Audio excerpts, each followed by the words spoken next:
las políticas de integridad, cómo y por qué son importantes las políticas de integridad y qué es lo que buscan de cierta forma regular. Primero, tenemos que decir que toda política pública es una respuesta a un problema público.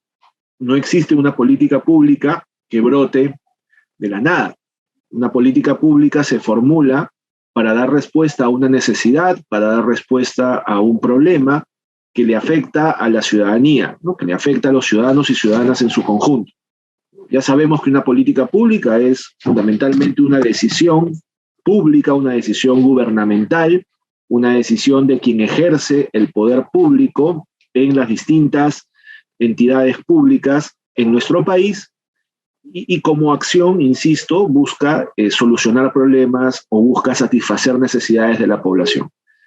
En este caso, las políticas de integridad buscan dar respuesta a un problema lamentablemente muy extendido y muy conocido como lo es la corrupción.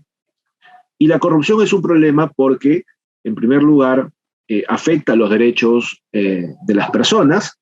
La corrupción no solamente implica el mal uso de los recursos públicos, sino fundamentalmente implica el mal uso del poder público, y este mal uso termina por afectar los derechos de las personas, de los ciudadanos y ciudadanas, derechos vinculados al acceso a servicios públicos, como el servicio educativo, el servicio de salud pública, el servicio de justicia o de acceso a la justicia, entre otros derechos, ¿no? Por eso es importante considerar la corrupción como un problema serio, como un problema público muy serio, porque le afecta a la vida de la gente. Pero también la corrupción es un problema público porque genera pérdidas económicas para el Estado. Hay estimaciones que van desde el 2% del PBI anual como pérdida para nuestro Estado, para nuestros recursos estatales, hasta el 5 o 6% del PBI. Las estimaciones coinciden en que sí es cierto que no se puede decir con absoluta, precisión cuánto es lo que pierde el Estado económicamente con la práctica de la corrupción, pero lo que sí es cierto es que existe un perjuicio económico que se siente a la hora de poder, invertir o tener recursos para la inversión en proyectos que, insisto, ¿no? Puedan generarle beneficio a la población, ¿no? Construir más colegios, construir mejores carreteras, construir mejores o más hospitales, ¿no? Cuando nos encontramos en una situación todavía de mucha necesidad de estos servicios. Entonces, la corrupción afecta a nuestra economía, afecta a los recursos y por lo tanto afecta la posibilidad de invertir en aquellos servicios que necesita la gente para garantizar sus derechos, precisamente. Y finalmente la corrupción es un problema público porque incrementa la desconfianza de la ciudadanía, ¿no es cierto? Solamente por decir algo, en la encuesta publicada por Proética, Percepciones de la Corrupción, en el año 2019, el 82% de personas encuestadas afirmaba que la corrupción sí le perjudicaba en su vida cotidiana. Perjudicaba su vida cotidiana en términos de que no podían mandar a sus hijos o hijas al colegio porque les pedían un cobro indebido, o no podían acceder a la cita en el puesto de salud porque se cobraban cupos, o no recibían las medicinas que debían recibir porque los derivaban a farmacias con las que los médicos o las médicos estaban pues ya en un acuerdo previo, ¿no? Para comprar medicinas de marca. Solo por poner algunos ejemplos, ¿no? Las carreteras, etcétera. Y claro, el 40% de esa población al mismo tiempo afirmaba que esto no iba a cambiar en los próximos 5 años, que se iba a mantener igual. La corrupción, en ese sentido, representa un problema público, un problema frente al cual el Estado tiene que actuar y actúa a través de políticas. Acá podemos ver un conjunto de noticias, ¿no? De situaciones o de casos en los que se han dado presuntos actos de corrupción en las distintas regiones y entidades de nuestro país, ¿no? Fíjense ustedes cómo la corrupción al mismo tiempo, sin embargo, se ha incorporado en la aceptación de la ciudadanía y aceptación, resignación, ¿no? No sabríamos muy bien cómo describir esta tolerancia media que existe entre la mayoría de ciudadanos y ciudadanas frente a la corrupción. El 68% de ciudadanos y ciudadanas tolera medianamente la corrupción. ¿Qué significa eso? Que bueno, están de acuerdo con algunas prácticas tipo, hay que dejarle una propina a el trabajador porque gana poco, hay que incentivar al servidor con una pequeña dádiva para que agilice el trámite, hay que sobornar con un determinado monto de dinero a el policía o la policía para que no me imponga la multa. Eso está bien, eso es normal, eso es parte de nuestra cultura cotidiana. No habría por qué ser tan estrictos con esas situaciones. Bueno, sí, pues está bien que la gente robe cable o que piratee el internet, o que, bueno, se pasen algunas facturas en comisiones de servicio por otro tipo de gastos que no están considerados o que no se aceptan, digamos, en la administración pública, ¿no? Por decir algo, ¿no? Bueno, pues el servidor trabaja tanto que tiene derecho de tomarse unos chilcanitos y hacerlos pasar como gaseosas o jugos, ¿no? Eso está bien, eso es normal, eso es parte de nuestra cultura, no hay que ser tan estrictos. A eso se refiere la tolerancia media de la corrupción, a ese tipo de prácticas, que son lamentablemente las mayores y las más recurrentes que se dan en nuestras interacciones sociales y también al interior de nuestra propia administración pública. Entonces, nosotros debemos, digamos, ser conscientes, ¿no?, que si esa situación de tolerancia media a la corrupción no cambia en nuestra cabecita, no cambia en nuestra manera de comprender nuestra relación con lo público, con el poder público, con los servidores y servidoras públicos, con los servicios públicos, difícilmente vamos a poder cambiar las situaciones de corrupción, digamos, más estructurales y que tienen o generan un mayor impacto en el desarrollo de nuestro país. Entonces, fíjense ustedes, en el año 2018, Servir, precisamente, publicó un informe muy interesante que se llama Percepción o Test de Percepción del Clima Ético, y es un estudio en realidad bastante estadístico, ¿no?, respecto de cuáles son las percepciones que tienen los propios servidores y servidoras del Estado respecto de la ética en su quehacer cotidiano, sin hacer mayores valoraciones. Y entonces fíjense ustedes cómo al interior de la propia administración pública también, nuevamente, se validan estas prácticas que generan una tolerancia media a la corrupción, ¿no? Noten ustedes cómo las rayas rojas, ¿no? Las rayas rojas significan a menudo o casi siempre hago eso o tolero eso. Fíjense ustedes cómo favorecer a mis amigos o compañeros en el desarrollo de mi función, casi siempre, ¿no? Casi siempre lo hago, ¿no? O está bien hacerlo, ¿no? Utilizar fondos públicos para beneficio personal, casi siempre supera por largo la media. ¿Se dan cuenta? ¿No? Otra práctica, ¿no? Retrasos innecesarios por falta de diligencia, ¿no? Retrasos en el trabajo, en las entregas, en los informes, en los servicios que debo brindar, también casi siempre, pues, ¿no? Eso ocurre casi siempre, ¿no? Es algo normal, ¿no?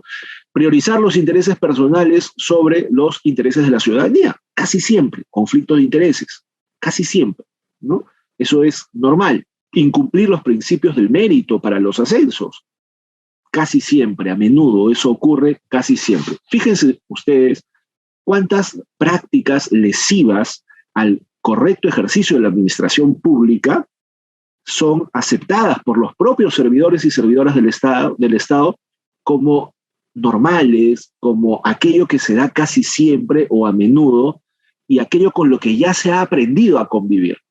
Entonces, si todo esto no cambia y no hay una transformación real del chip moral que debería operar en nosotros y en nosotras para poder tomar decisiones que más bien privilegien el interés público, que privilegien la eficiencia en el trabajo, que privilegien la equidad y la igualdad y la no discriminación o el principio de neutralidad, estamos en una situación complicado.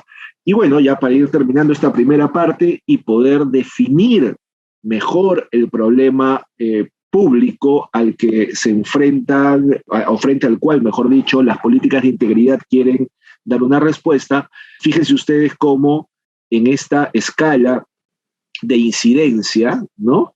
La corrupción se encuentra en la cúspide, ¿no? En términos de volumen, ¿no? En términos de volumen, en términos de impacto, pero ello no quiere decir que no sea importantísimo, ¿no? Tomar en cuenta este aspecto de la corrupción como un delito, ¿sí?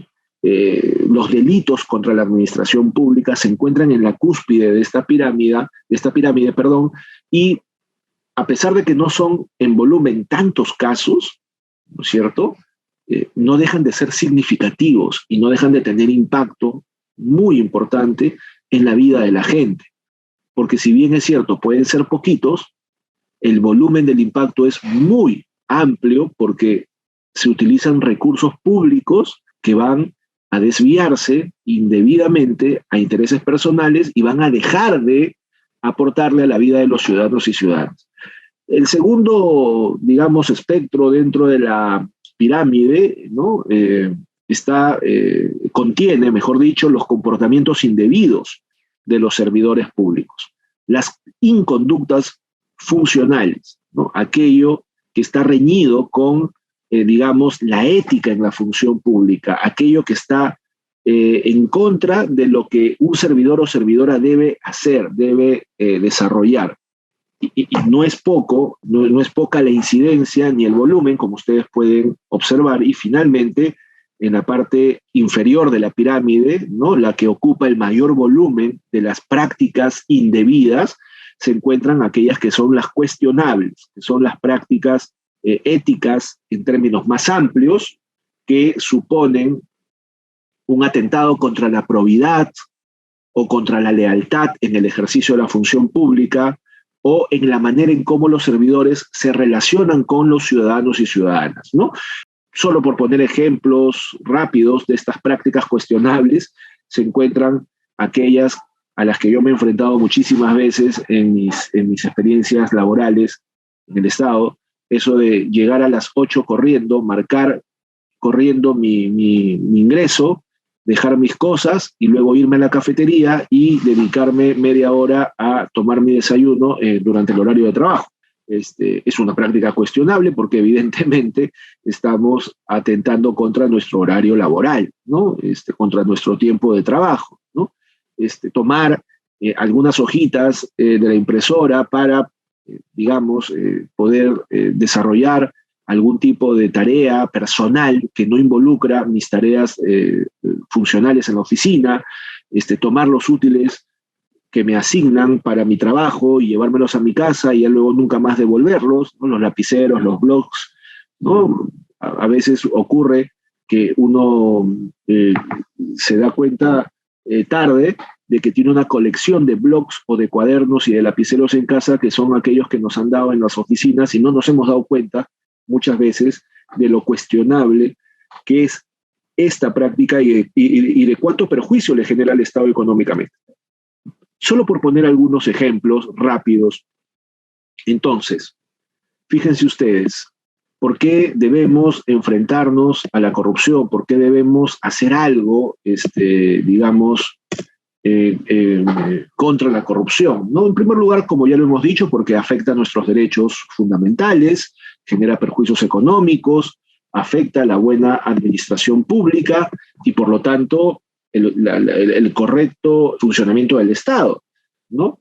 Implica, además, el mal uso del poder público, se beneficia indebidamente a quienes no lo merecen, digamos, ¿no?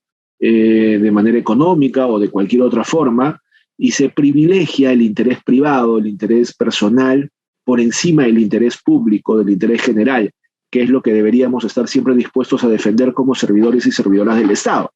Afecta la confianza en la ciudadanía, la gente cree cada vez menos en el Estado, la gente cree cada vez menos en sus entidades, en sus municipalidades, en sus gobiernos regionales, en sus hospitales o centros de salud públicos, en sus escuelas, lamentablemente, Y finalmente la corrupción pues genera desigualdad. No todos en un Estado democrático y constitucional de derecho, donde debería primar el principio de igualdad y no discriminación, no todos son tratados así cuando ocurre insistentemente la práctica de la corrupción. La corrupción precisamente genera inequidades, genera tratos desiguales, quiebra el principio de igualdad y no discriminación, porque, digamos, beneficia indebidamente a quien tiene algo que ofrecer indebidamente, ¿no?, a quien ejerce indebidamente el poder público. La finalidad de la función pública es, pues, servir a la ciudadanía, buscando el interés general y creando el valor público, ¿no?, creando impacto, creando cambio, transformación en la vida de la gente, ¿no?, que la gente verdaderamente reconozca que con el servicio público su vida cambia para mejor. Eso es el valor público, ¿no es cierto? Y por lo tanto esperamos que el Estado sea capaz de generar esos servicios y los ciudadanos que sientan que esos servicios los reciben, ¿no?, transforman su vida de manera positiva y contribuyen a fortalecer la confianza en la sociedad, ¿no? Por eso, cada servidor y cada servidora público tiene esa misión, tiene la misión de servir para mejorar la vida de la gente y generar confianza. Así, de esta manera, todos y todas estamos llamados y llamadas a ponernos la camiseta del Perú, a ponernos la camiseta de la selección peruana como servidoras y servidoras del Estado, ¿no? Así como aparece en la foto, a dejar nuestros propios intereses, a dejar de lado nuestra propia, simpatía o necesidad, ¿no? Así nos rompan la nariz como a la padula, igual seguimos jugando este partido que nos compete a todos y a todas, ¿no?, por el objetivo que es mucho mayor que clasificar a un mundial, es servir a la gente para que la gente tenga mejores condiciones de vida. Y en ese sentido, esperamos, ¿no es cierto?, que los servidores, ¿no?, y servidoras del Estado incorporen un valor especial, y ese valor especial es la integridad. ¿Y cómo define la integridad la Secretaría de Integridad Pública de nuestro país? Nosotros tenemos una Secretaría de Integridad Pública que está adscrita a la Presidencia del Consejo de Ministros y es el ente rector de la Política Nacional de Integridad y Lucha contra la Corrupción. Y la integridad, la Secretaría de Integridad Pública la define como una actuación coherente con valores, principios y normas que promueven y protegen el desempeño ético de la función pública, ¿no es cierto? De tal manera que los poderes y los recursos confiados al Estado sean dispuestos para los fines que se destinaron, asegurando que el servicio público a la ciudadanía esté orientado al interés general y a la generación de valor público. Cuando nosotros actuamos con integridad, actuamos con un sentimiento de coherencia hacia los principios éticos que deberían orientar nuestra función como servidores y servidoras públicos. Y cuando actuamos en función de esos principios o de esos valores éticos, nos ponemos en mayor disposición a defender el interés público, defender el interés general por encima de los intereses personales o privados. Y de esa manera generamos, por supuesto, valor público, como ya lo hemos dicho. Se espera, por lo tanto, que la actuación íntegra de los servidores y servidoras del Estado sea una actuación fundada en valores éticos, en principios éticos, morales, y también en normas que regulan el ejercicio de la función pública.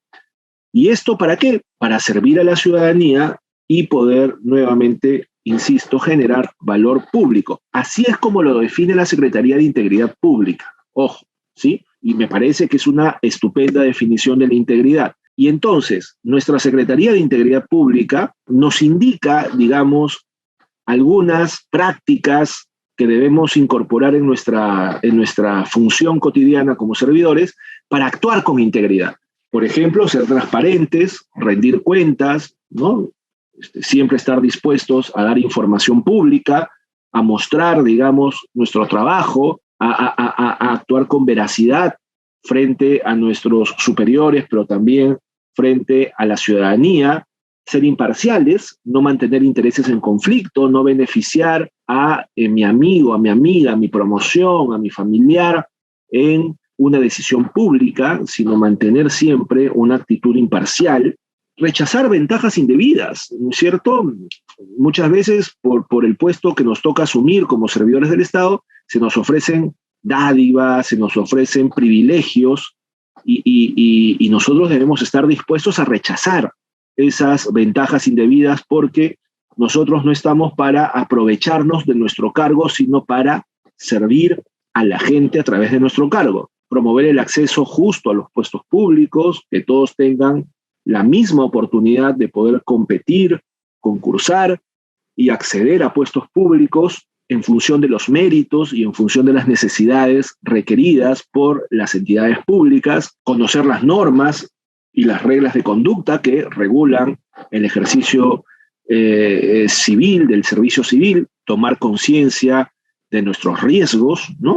Hay que ser conscientes de cuáles son los riesgos de faltas éticas o riesgos de corrupción en nuestras entidades públicas para prevenirlos, para alejarnos de esos riesgos y para actuar con mayor transparencia, ética e integridad.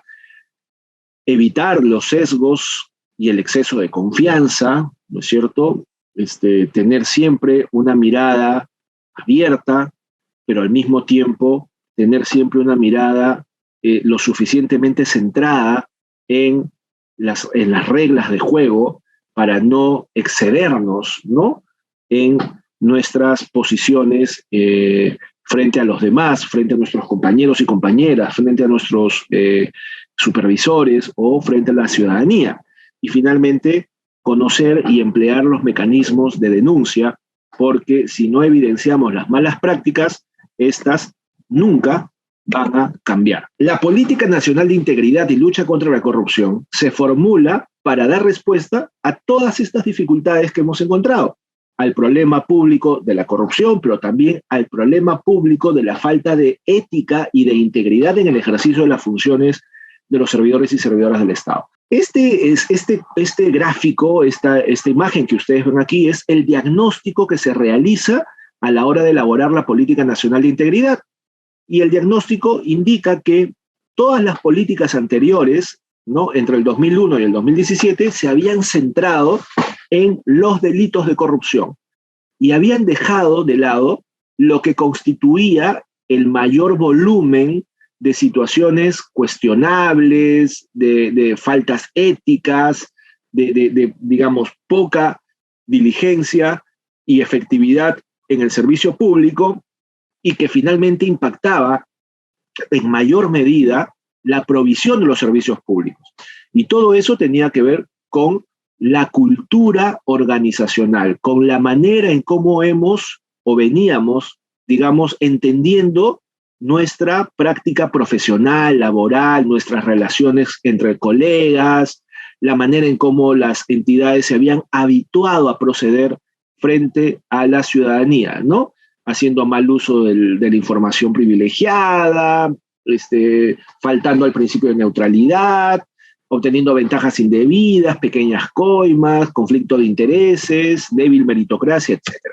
Entonces, el enfoque de integridad lo que busca es dar respuesta a estas situaciones que tienen que ver con una falta ética, con una falta de cumplimiento en el ejercicio de la función pública. Entonces, el enfoque de integridad es un enfoque que busca promover una cultura proactiva, prevenir la corrupción antes de que ésta ocurra, fortaleciendo los principios y deberes éticos, una cultura de prevención y de gestión mucho más orientada a los riesgos de corrupción, fomentando el compromiso de la alta dirección de las entidades públicas y estableciendo mejores normas de conducta y también, por supuesto, mejores mecanismos de transparencia, de acceso a la información pública y fortaleciendo la denuncia. Sin la denuncia no podemos avanzar en el fomento de la cultura de integridad. Esta Política Nacional de Integridad y Lucha contra la Corrupción tuvo su subsecuente Plan Nacional de Integridad y Lucha contra la Corrupción, que ya venció, digamos, ya se implementó hasta diciembre del 2021. la política sigue vigente, pero se encuentra ahorita en ciernes, digamos, la actualización de la política de aquí hasta el 2030. Sin embargo, la política, en tanto no se actualice y no se publique la actualización, sigue siendo una política vigente. Esta política nacional de integridad ha ido generando toda una infraestructura normativa que le dé contenido para mejorar las denuncias a través del decreto legislativo 1327, para mejorar y fortalecer la integridad, digamos, estableciendo de manera mucho más clara cuál es la función de integridad, cómo se debe desarrollar la función de integridad en cada entidad pública, quiénes deben ser los responsables o encargados de ejercer esa función de integridad, cómo fortalecer el modelo de integridad público y finalmente, claro, también normativa vinculada a la prevención de los conflictos de intereses a través de la declaración jurada de intereses, la gestión de intereses, etc. Es decir, la política nacional de integridad es una política viva que continúa generando normativa que coadyuve al objetivo de fomentar una cultura de integridad en nuestro país. Y esta política nacional de integridad y lucha contra la corrupción se organizó en 3 ejes y en 13 objetivos. Los 3 ejes de intervención son, el primero, fortalecer la capacidad preventiva del Estado frente a los actos de corrupción, que contiene 5 objetivos. El segundo eje es la identificación de riesgos de corrupción, que contiene 4 objetivos, y finalmente, fortalecer la capacidad de sanción del Estado frente a los actos de corrupción, que tiene 4 objetivos. Como ustedes pueden notar, la capacidad preventiva es la que ocupa una mayor atención en esta política porque como ya lo hemos dicho, si prevenimos no vamos a tener que lamentar la corrupción.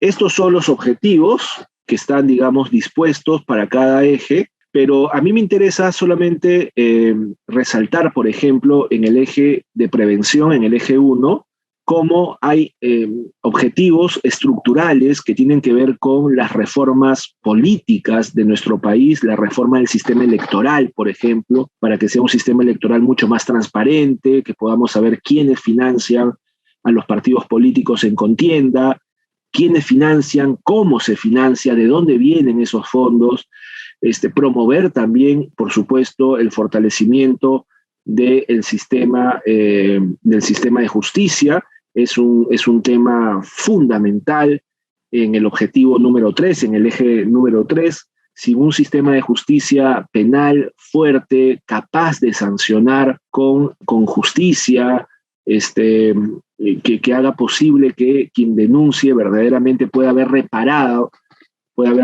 su afectación por un acto de corrupción, es fundamental. Y bueno, la gestión de los riesgos es clave, identificar riesgos y gestionarlos. No solamente hace falta identificar los riesgos y ya me quedo con los riesgos ahí como si fueran una fotografía que cuelgo en mi oficina. No, tenemos que luego generar los mecanismos de control, ¿no es cierto? O de mitigación. ¿Qué voy a hacer para que el riesgo A no se dé? Bueno, tengo que hacer A, B, C y D. Eso es gestión de riesgos. Entonces, claro, como les decía, esta política nacional de integridad sigue vigente, pero también debemos tener en cuenta que el actual gobierno ha publicado el año pasado, en diciembre, una estrategia de integridad del Poder Ejecutivo para el 2022, para prevenir actos de corrupción.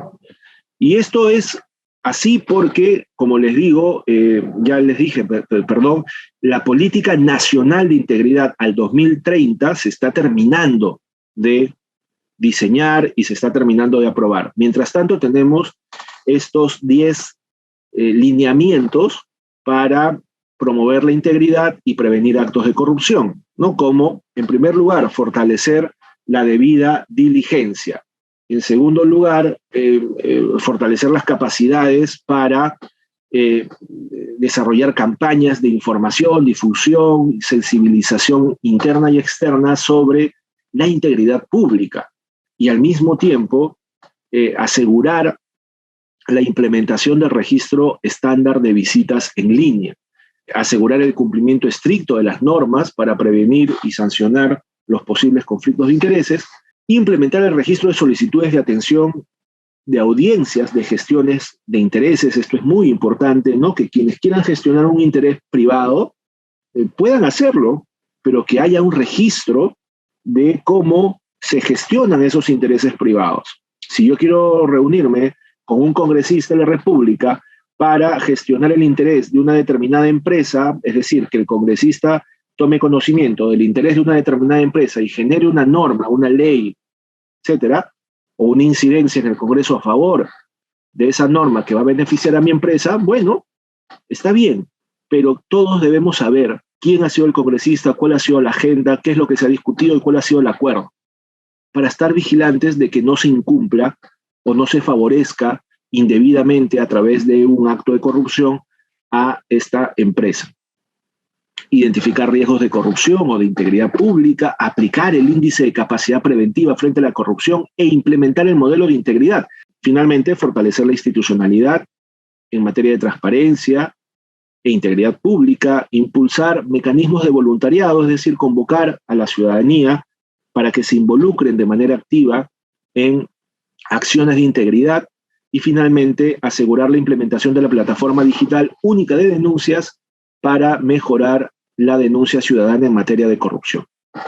Un breve comentario del 1. Implementar los mecanismos de debida diligencia. Es fundamental. Los mecanismos de debida diligencia implica la verificación de la idoneidad de un servidor público para el puesto que va a ocupar. Y especialmente esto se debe y se va a aplicar para los puestos de confianza. Es decir, no porque sea un puesto de confianza, yo voy a poner a cualquier persona que no necesariamente esté capacitada para ejercer ese puesto. La debida diligencia implica verificar que ese servidor o funcionario cumple con requisitos mínimos para ejercer ese puesto, aunque sea un puesto de confianza. ¿Sí? Y hay una plataforma digital que se está terminando de validar y que se va a poner a disposición para que todas las entidades puedan hacer debida diligencia de los funcionarios y servidores que ocupan sus puestos. La Secretaría de Integridad Pública tiene una plataforma digital única de denuncias y esta plataforma digital única de denuncias nos permite denunciar un acto de corrupción o una falta ética que observamos, de las cuales somos testigos en el ejercicio de nuestras funciones como servidores públicos. Podemos efectuar la denuncia de manera anónima, de tal manera que nadie se va a enterar quién es el sujeto que ha hecho la denuncia y por lo tanto se evita que puedan haber algún tipo de represalia, ¿no es cierto? Eso es lo que busca evitar la denuncia anónima. Pero si yo no quiero denunciar de manera anónima, sino quiero poner mis datos, yo puedo solicitar reserva de mi identidad. Y eso es bien importante.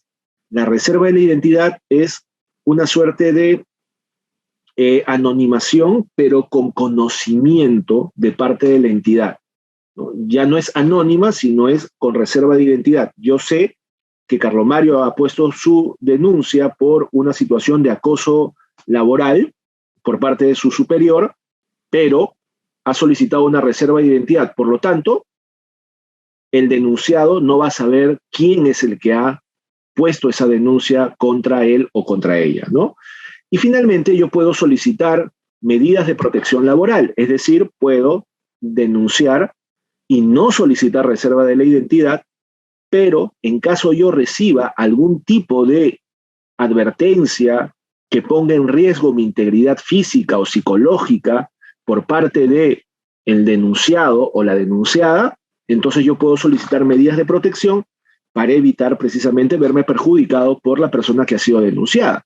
Y esas medidas de protección son o bien traslados temporales, tanto del denunciante como del denunciado, a otras oficinas, otras unidades orgánicas, licencias con goce de haber o exoneración de obligación para asistir al trabajo presencial, mientras se está desarrollando el proceso de la tramitación de la denuncia, o finalmente cualquier otra que resulte conveniente, ¿no? A fin de proteger al denunciante de cualquier situación que lo, digamos, coloque ante una situación compleja, ¿no? Complicada. Vamos a incidir, ¿no? Sobre la Oficina de Integridad Institucional. Toda entidad pública debe elegir a un funcionario que cumpla la función de integridad, en caso no haya una oficina de integridad pública. Pero si hubiese una oficina de integridad pública, como es el caso, por ejemplo, del gobierno regional de Lambayeque, o como es el caso del gobierno regional de Piura, ¿no? En esta macroregión norte, en el caso de Cajamarca no hay una oficina de integridad, pero sí hay un equipo de trabajo que cumple la función de integridad en el gobierno regional de Cajamarca. De la Libertad no recuerdo ahorita, para ser sincero, pero la función principal o el rol principal de quien ejerce la función de integridad o de la oficina de integridad es articular esfuerzos para prevenir la corrupción, brindar orientación en materia de ética e integridad y evaluar el otorgamiento de medidas de protección a los denunciantes cuando las soliciten.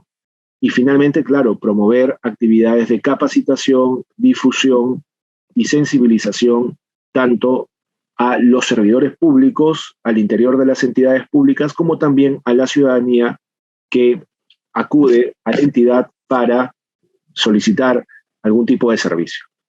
Ustedes pueden encontrar toda la información sobre la Política Nacional de Integridad, todas las normas, documentos y guías para que ustedes fortalezcan sus conceptos en la página web que se encuentra aquí abajo, www.gov.pe/integridad.